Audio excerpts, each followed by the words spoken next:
నమస్తే, నేను మీ అశ్విని కుమార్.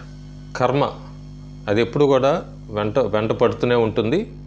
టైం వచ్చినప్పుడు అది చూపిస్తూనే ఉంటుంది దాని ఇంపాక్ట్ అంతా కూడా. ప్రస్తుతం మనం జూలై 23 ఈ తేదీ గురించి చాలా ప్రాముఖ్యత ఉంది. 10 సంవత్సరాల కింద చూసుకుంటే మనం ఏం జరిగింది, ప్రస్తుతం ఏం జరుగుతుంది. దాదాపు జూలై 23, 2013లో ఇప్పటి ప్రధాని నరేంద్ర మోడీ అప్పుడు గుజరాత్ ముఖ్యమంత్రిగా ఉండేవారు. ఆయన అమెరికా వీసా కోసం అప్లై చేశారు. అమెరికా వీసా అప్లై చేస్తే అప్పుడు ఒబామా ప్రభుత్వం ఉండేది. దాదాపు భారతదేశానికి చెందిన అప్పుడు అధికారంలో ఉన్న యూపీఏ గవర్నమెంట్, యూపీఏ 2 ఉండేది. 65 మంది ఎంపీలు, అట్లాగే దాదాపు 100 మంది పైన ఇంటలెక్చువల్స్గా చెప్పుకునే వాళ్ళందరూ కూడా ఒబామాకి ఉత్తరాలు రాశారు, లెటర్స్ రాశారు. ఏమంటే మోడీకి వీసా ఇవ్వద్దు, మే 2012 నవంబర్ 26 అట్లాగే డిసెంబర్లో కూడా మేము ఒక తీర్మానం చేసుకున్నాము, ఆ తీర్మానం మీకు పంపిస్తున్నాము, మోడీకి ఎట్టి పరిస్థితుల్లో అమెరికాకి వీసా ఇవ్వద్దు అని చెప్పి. దానికి కారణం కూడా 2002లో జరిగిన గోద్రా ఇన్సిడెంటు, దాని మీద సంబంధించి హ్యూమన్ వైలేషన్ జరిగింది, డివిజివ్ పాలిటిక్స్, ఐడియాలజీకి అగైనెస్ట్గా అంటూ కూడా చాలా ఉత్తరాలు రాశారు అమెరికా ఒబామా ప్రభుత్వానికి, మోడీకి వీసా ఇవ్వద్దంటూ కూడా. దాదాపు అప్పుడు రాసిన వాళ్ళలో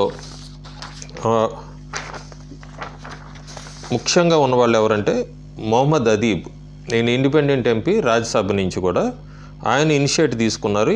ఇనిషియేట్ తీసుకొని ఈ 65 మంది ఎంపీలు సంతకాలంతా కూడా గ్యాదర్ చేయటంలో అంతా కూడా దాదాపు 12 పార్టీలకు సంబంధించి 65 మంది ఎంపీలకి వీళ్ళతో సంతకాలు తీయించుకొని యుఎస్ ఎంబసీకి, ప్రభుత్వానికి, వాళ్ళందరికీ కూడా పంపించారు.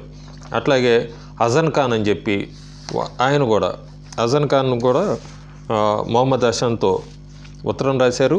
ఆ ఉత్తరాలన్నీ కూడా ఒబామాకి పంపించారు. ఇట్లా ఇవ్వద్దు, మా భారతదేశం మీకు వీసా ఇవ్వద్దంటోంది మోడీకి అంటూ కూడా. వీళ్ళందరూ ఐఏఎంసీ అంటే ముస్లిం కౌన్సిల్కి సంబంధించిన వాళ్ళు, వీళ్ళు ఉత్తరాలు రాశారు.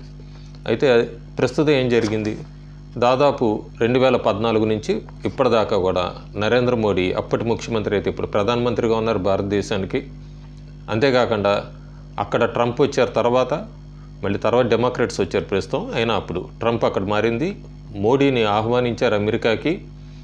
కాకపోతే ఇక్కడ కర్మ ఏంటంటే అప్పుడు రాసిన 65 మంది ఎంపీలు ఎవరైతే మోడీకి వీసా ఇవ్వద్దన్నారో అందులో 60 మంది మళ్ళీ 2014 నుంచి 2024 దాకా ఎప్పటిదాకా ఎలక్ట్ కాలేదు. ఎలక్షన్ల ఎన్నికల్లో వాళ్ళు తిరిగి మళ్ళీ ఎంపీలు కాలేకపోయారు 60 మంది. సో ఇదే డెస్టినీ అన్న, ఐరనీ అన్న, కర్మ అన్న, ఇవంతా కూడా. అంతేకాకుండా మోడీ నాన్ కాంగ్రెస్ తరఫున ప్రధానమంత్రిలో ఇప్పటివరకు లాంగెస్ట్ సర్వింగ్ ప్రధానమంత్రిగా కూడా భారతదేశానికి ఒక రికార్డు కూడా సాధించారు జూలైకి.